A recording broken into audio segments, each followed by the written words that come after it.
My name is Samantha. Just the other day, my boyfriend Michael proposed to me. Standing in front of a beautifully lit fountain, I was deeply moved when Michael got down on one knee and offered me an engagement ring. Please, marry me.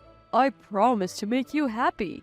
I tearfully accepted the ring and said yes to Michael, who assured me happiness.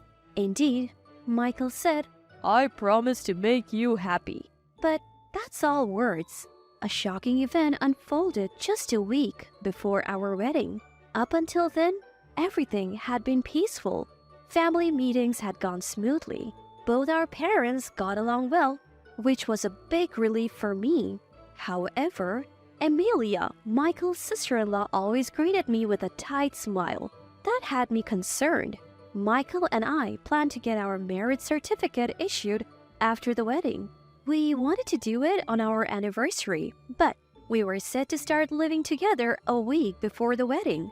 My in-laws are farmers and own extensive land in the countryside. We were going to build our new home just a few minutes away from where my in-laws and brother and sister-in-law live on the property. Though I felt a bit guilty about having a new home built, my mother-in-law said kindly, "As long as you help with the farming, it's all good." I studied agriculture in college. I have always had an interest in farming and was looking forward to joining the family business. Even before we got married, I would frequently help out, and the in-laws always welcomed me. Initially, I was worried about starting our married life on the in-laws' property, but I felt that we could live harmoniously with them.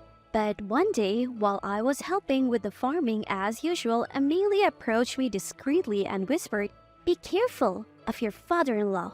Caught off guard, all I could say was, "Huh?" Amelia looked like she wanted to say more, but our conversation was cut short as my father-in-law called out to us from a distance, leaving me puzzled about why she said that. With just a week left until the wedding, everything was set and all that remained was to walk down the aisle. I packed my things and moved into our new home to start living with Michael. We rented a truck, loaded it with our belongings, and headed to our new place, with my dad helping us move.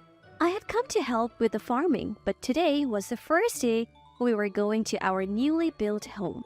Dad and I couldn't help but tilt our heads in confusion as we stood in front of it. It seemed like someone was already living in the home that was supposed to be for Michael and me. The door was unlocked, so we gently opened it to find shoes lined up in the entryway. Confused by the obvious signs that someone was living there, Dad and I decided to go greet my in-laws before starting the moving process.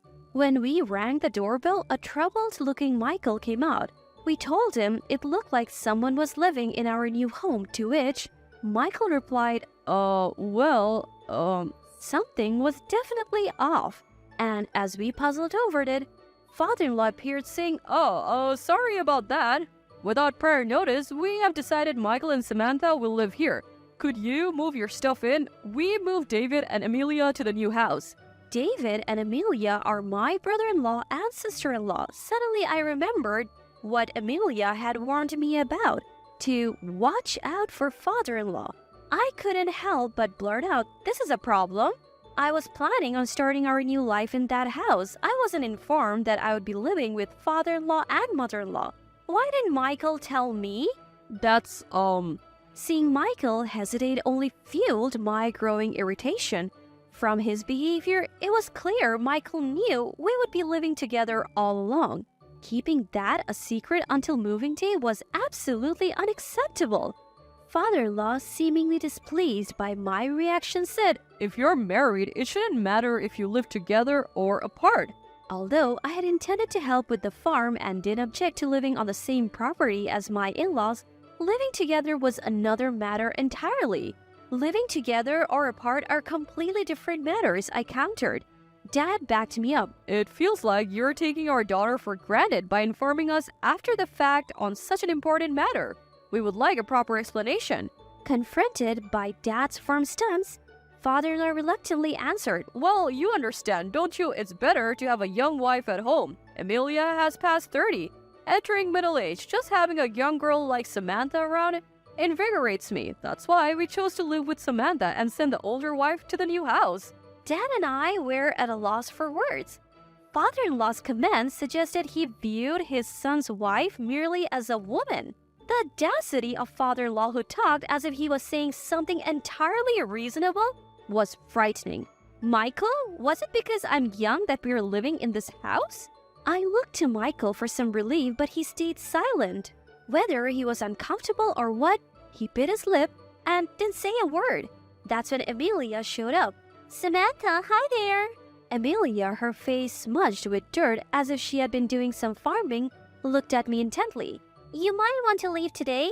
Living in a home where you're not welcome is just torturous. What's your problem? You're just the wife, yet you talk back so sassily? You used to be so cute, but you have lost your charm lately. Father-in-law was furious at Amelia's words. Michael stood there silently observing the tension. Creeped out by the whole scene, I told Dad, let's go. Dad agreed to leave for the day. Michael and I decided to have a serious talk tomorrow. Back at my parents' home, I wept in my bed for a while. Why did this have to happen? I felt so devastated. I couldn't imagine being happy, marrying Michael who just followed his father's whims. While pondering what to say to Michael tomorrow, I received a phone call. I didn't recognize the number, but I decided to take the leap and answer. It's Amelia. A familiar voice echoed. Amelia, thank you for today. I'm sorry for calling you so suddenly. I found your number on Michael's phone without his permission. So please keep this call a secret from him. My body tensed up as I wondered what Amelia had to risk so much to tell me. Then Amelia started saying something shocking. I have been wanting to tell you this but never got the chance. I apologize for it coming so last minute before your wedding. I highly discourage you from marrying Michael. The information Amelia shared was jarring. She said that she and her husband had been living with the in-laws, but were kicked out as soon as they learned I was moving in. According to father-in-law, it's because he wants to live with a younger woman.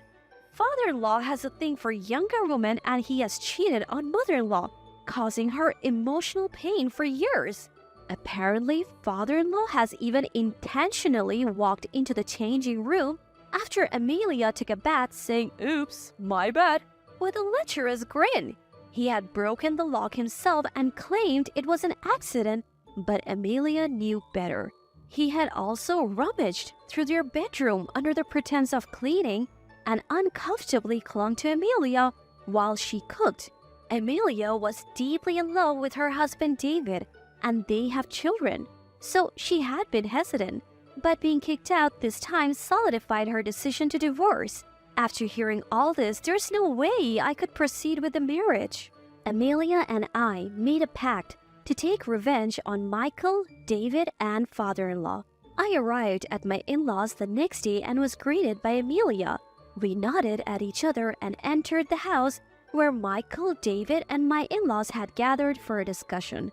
Thank you all for coming, I started, locking eyes with Michael. Let's call off the engagement. A stunned Michael listened as I continued. You promised to make me happy, Michael. Yet you're fine with me living with this father-in-law? That's allowing me to suffer, right? I won't marry a man who's still controlled by his parents. You changed our housing plans without consulting me. So you are paying the cancellation fees for the wedding. Huh?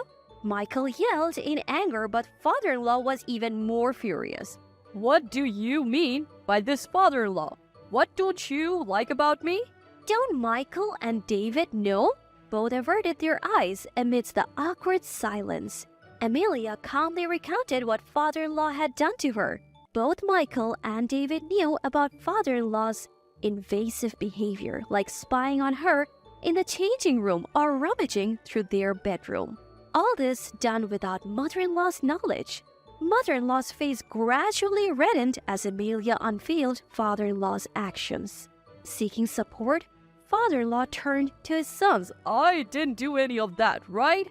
Hardered by mother-in-law, Michael and David looked down, essentially confirming it. What the heck? You did that to your daughter-in-law? That's repulsive. Unbelievable. I didn't.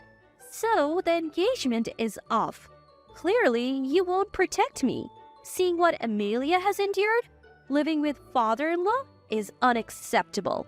While an infuriated mother-in-law launched at father-in-law, I told Michael so. Michael stayed quiet, seemingly admitting the only option was to break off the engagement. Beside me, Amelia handed David pre-filled divorce papers.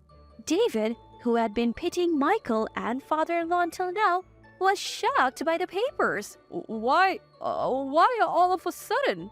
He stammered. You never stood up for me. If I kept thinking about what father-in-law might do to our daughter, I couldn't continue living with you. Please, let's get divorced, Amelia said. David stared at the divorce papers, his hands trembling. Large tears dropped from his eyes, but Amelia was unwavering. I have extras if you make a mistake, she said, handing him a pen, which he took while still crying. Caught between his brother's tears and their parents' major blow-up, Michael must have been struggling too. I really love Samantha. I knew Dad was a womanizer, but going against him wasn't an option, especially in this small town. I can't forgive you for making decisions behind my back, favoring your father over me. No matter what Michael says, I have made up my mind to break off the engagement. Our parents are furious at Michael, so there is no going back now. Michael seemed devastated. Is that so? He wiped away a tear from his eyes. Being in the same space with a sobbing brother and a feuding couple felt like hell on earth. After Amelia got David to draft the divorce papers, we headed to our new place. I looked after her daughter while Amelia packed up her stuff. She plans to file for divorce today and head back to her parents' home with her daughter. Thank you so much for helping me dodge a bullet with that family. No worries, I wish I had told you sooner. We both chose the wrong men. But let's make sure we're happy from here on out. Amelia, who always seems so cool, had a charming smile. After watching Amelia walk away, hand in hand, with her cheerful daughter, I returned to my family home. Later, I made sure Michael paid for the wedding cancellation fees. He seemed fully aware of his wrongdoings and paid without any resistance, which I appreciated. Michael's family lived in a rural area where gossip is the wife's main form of entertainment. Naturally, Michael's family became the target of good gossip. After all that fuss, even his mom ended up divorcing his dad. Their family became infamous as the household both sons' fiancés ran away from. Since I work in agriculture, I sometimes hear rumors about Michael's family. After his mom left, his dad drowned his sorrows in alcohol. The farm work, once shared between his parents, Michael, David, and Amelia, is now solely on Michael and David. They had to scale down their large farm because they couldn't manage it anymore. Though I was initially upset about breaking off the engagement with Michael, I have recovered now. I am not interested in dating or marrying for a while, just focusing on work and my hobbies. Thinking back, I am relieved I didn't become part of that family, and I'm forever grateful to Amelia.